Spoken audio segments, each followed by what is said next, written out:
Thank you so much for that introduction. And I want to thank all the leaders of Tekhelet for putting together this incredible gathering today. And I want to thank all of you who have actually stuck around after an entire day of speeches to hear me speak. I often tell the story I heard this apocryphally attributed to Justice Stephen Breyer, who was a justice on the United States Supreme Court, and who was previously a professor at Harvard Law School. And he was grading exams, and on one of the pages of one of the exams, he saw that a student had written him a message, and the student wrote, "Professor Breyer, I want you to know that if I had 1 hour left to live, I would want to spend that hour sitting in your class." So he was very, very impressed. And then he turned the page and he saw that the student continued, quote, "Because Professor Breyer, an hour in your class feels like an eternity." So, I want to thank you for sticking with me to the end. And as I address the symbolism not only of Tekhelet, but, as was mentioned, of Lavan and Tekhelet, I hope to address not only the revolution, Shmirat HaMitzvot, and specifically tzitzit, that has taken place through Tekhelet, but also the connection between Tekhelet and Lavan and the very eternity of Klal Yisrael itself. It was in 2006 that Dr. Yisrael Rabin of Hebrew University was informed that he had just been awarded the Nobel Prize in economics for his groundbreaking work in game theory. And so he was expected to present himself in Stockholm's Royal Palace so that he could be awarded this prestigious prize by the King of Sweden himself. And the awarding of the prize to an Orthodox Jewish academic presented a number of unique challenges. And here I'll be citing from several articles about this event.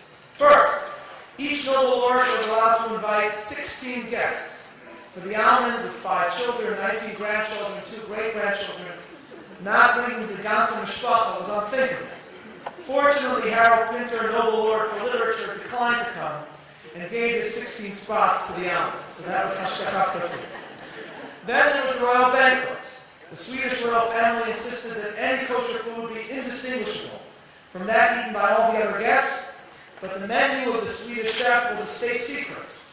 So the king's chef agreed to share, just this time, his menu so that kosher versions of his intended courses, including crayfish and scallops and Norwegian lobster on baby lettuce, could be prepared for the almonds.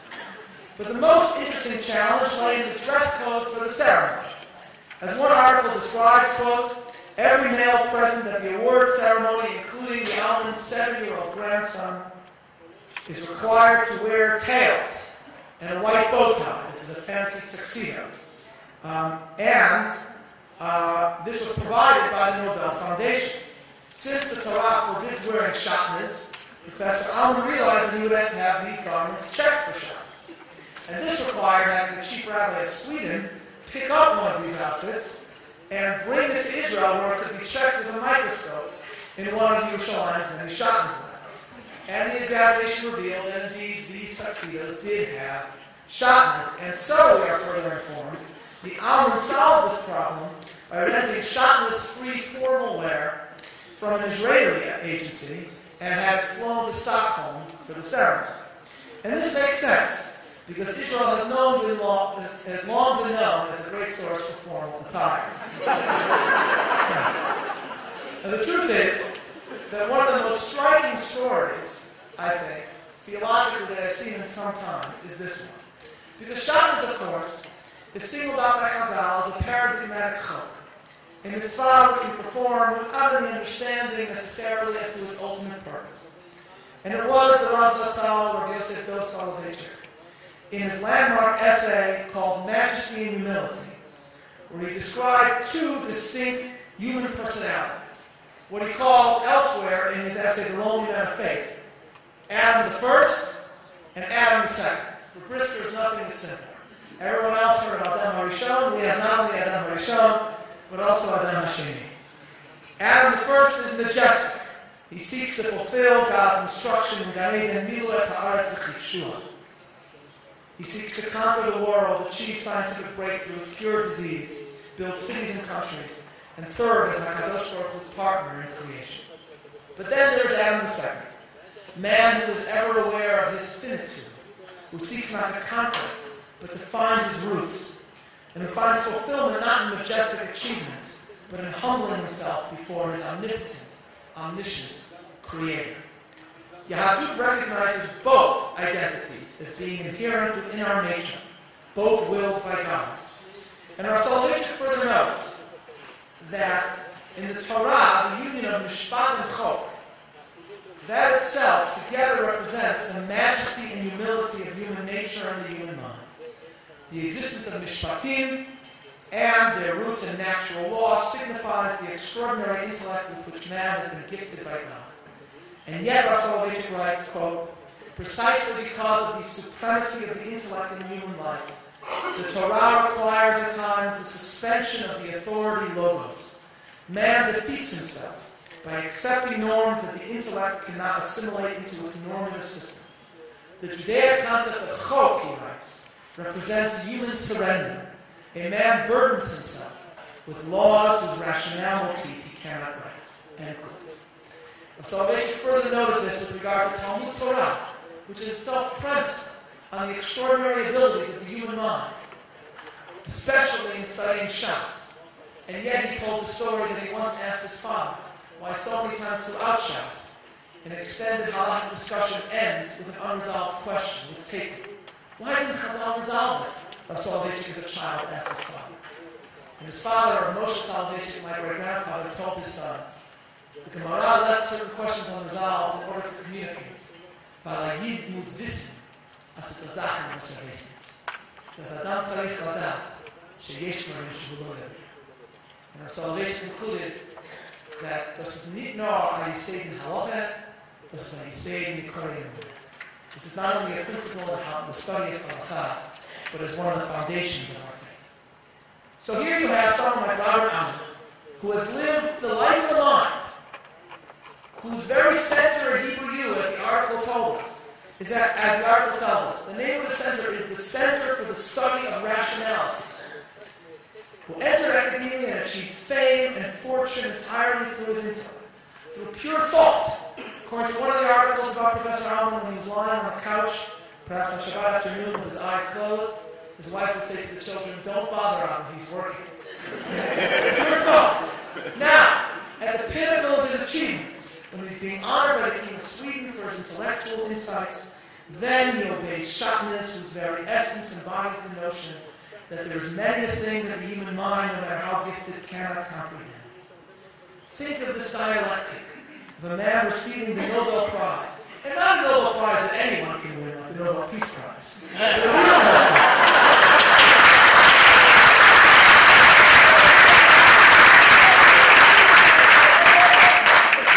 Nobel Prize. In his Shatnez-free tuxedo, attired in the formal wear of the palace, that is simultaneously, as these articles, and these are wonderful articles about this, simultaneously tailored to the dictates of the halakha, thereby embodying at the same time human greatness and limitation, gadlut ha'adam and shiflut ha'adam, rationality and faith, or as per Rav Soloveitchik, majesty and universe. We gather together today to celebrate Tekhelet, which, as many of those speaking today have noted, was the original Israelite formal wear, the clothing of Kohanim and kings. But Rav Soloveitchik noted elsewhere that the mitzvah, of course, is not only Tekhelet, but Lavan and Tekhelet, together comprising the tzitzit, and together reminding us of Kol Mitzvot Hashem, because the mitzvot contain both Mishpat and Chok.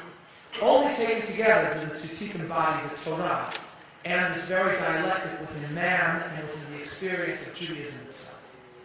Lavan, the strings that are called white by Chazal, denotes in Rav Soloveitchik clarity, distinctness, rationality, that which is self-evident. They bespeak the power of the human mind to perceive, to deduce, to investigate, and to innovate. But then there is Tekhelet, which is Domel Hayam, the depths of the sea, which is itself domen l'rakia, the furthest reaches of heaven. Tekhelet, Rav Soloveitchik said, symbolizes the perennial mysteries of life, these are his words, that resist rationalization.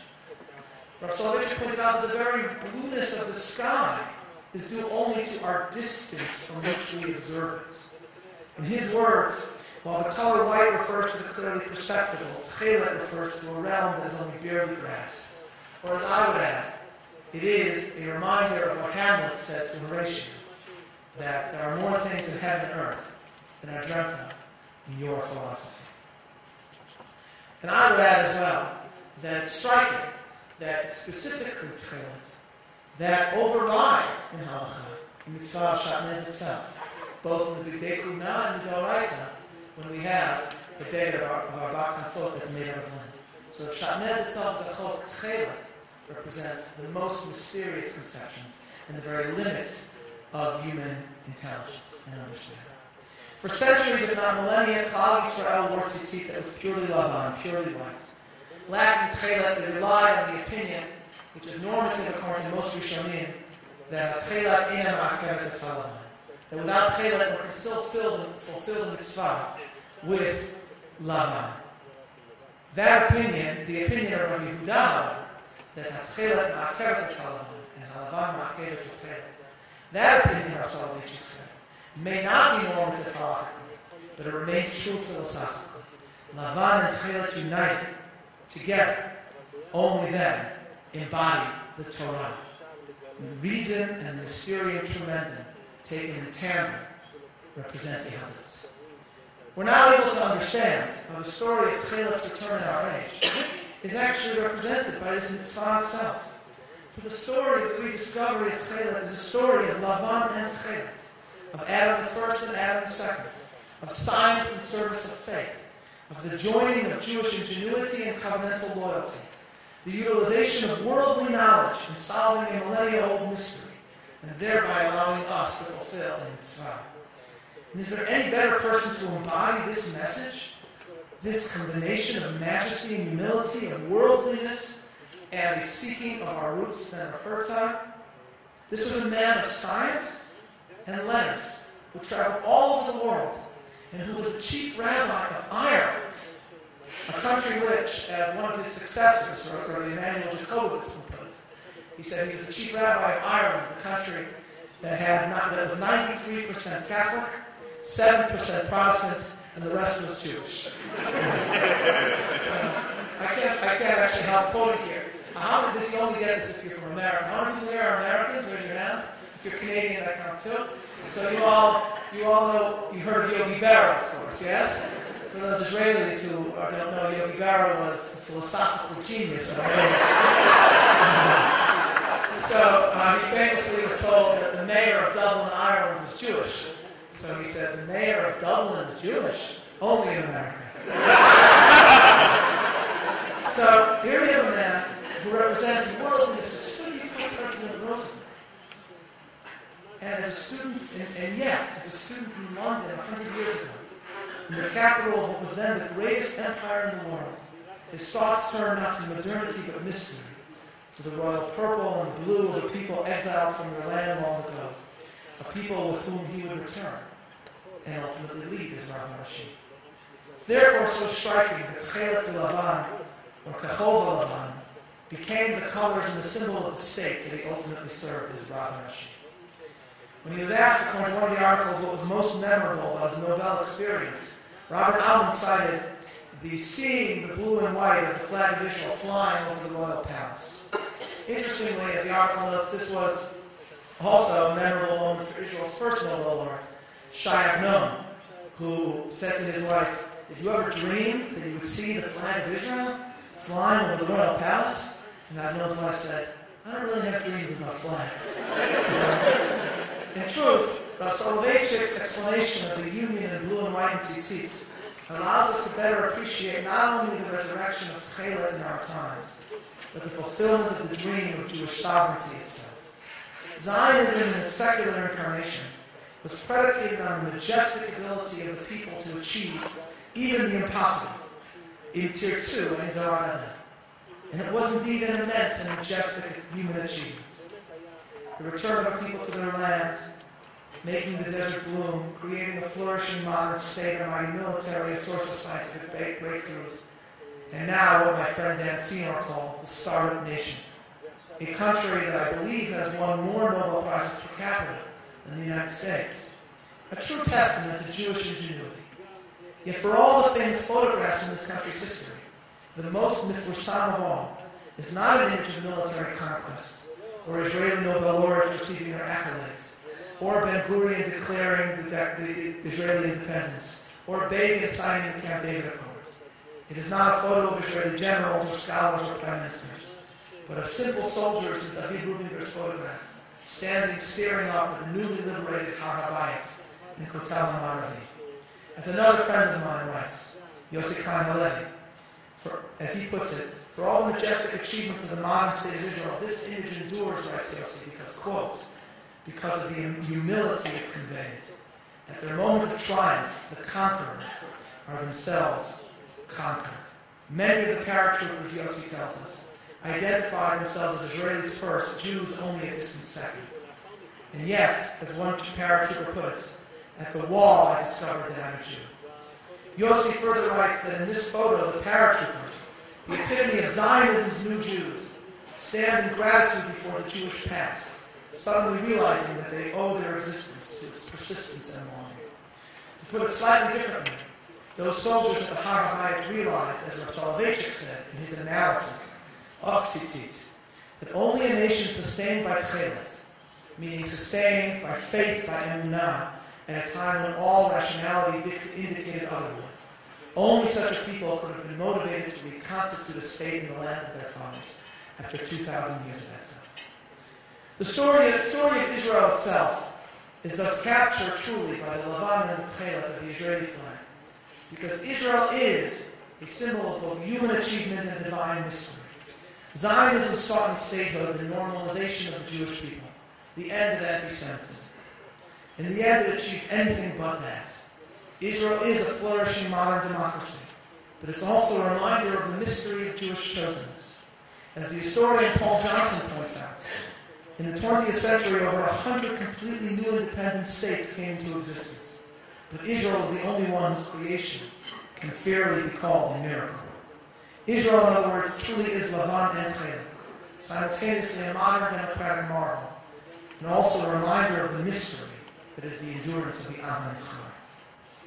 Yossi Chaim Halevi concludes his reflection on Rubinger's photograph by noting that often living in Yerushalayim, he doesn't necessarily feel that he's living someplace special. But then he writes, I suddenly remember where I am. And, he says, I ask myself what it is about this strange little people that continually finds itself at the center of international attention, repeatedly on the front lines against totalitarian forces of evil, Nazism, Soviet communism, now jihadism, all of which mark the Jews as their primary obstacle to achieving world domination. At those moments, Yossi writes, I feel gratitude for having found my place in this story. And so today's conference is not only a celebration of a scientific discovery, or of the development in the history of the halakha, but more than that as well. Pondering the symbolism of Lavan and Tekhelet allows us to find our own place in the story that is Am Yisrael and Medinat Yisrael. Growing up in Chicago, in the Soloveitchik household in Chicago, part of our Erev Shabbat routine was to take off our tzitzit before Shabbat, because of the famous chumrah from Rav Chaim Brisker, that to be choshesh, the few Rishonim who passed it like Rabbi Yehuda, that Tekhelet ma'akevet et halavan, halavan ma'akevet et Tekhelet, the Mordechai and the Baal Yitro passed it like him. So just to be safe, in case our tzitzit are pasul and then we'd be carrying our Shabbat, we would take it off before Shabbat, and then after Shabbat ended, which for us was around 3 days after Shkia, we could put the tzitzit back on.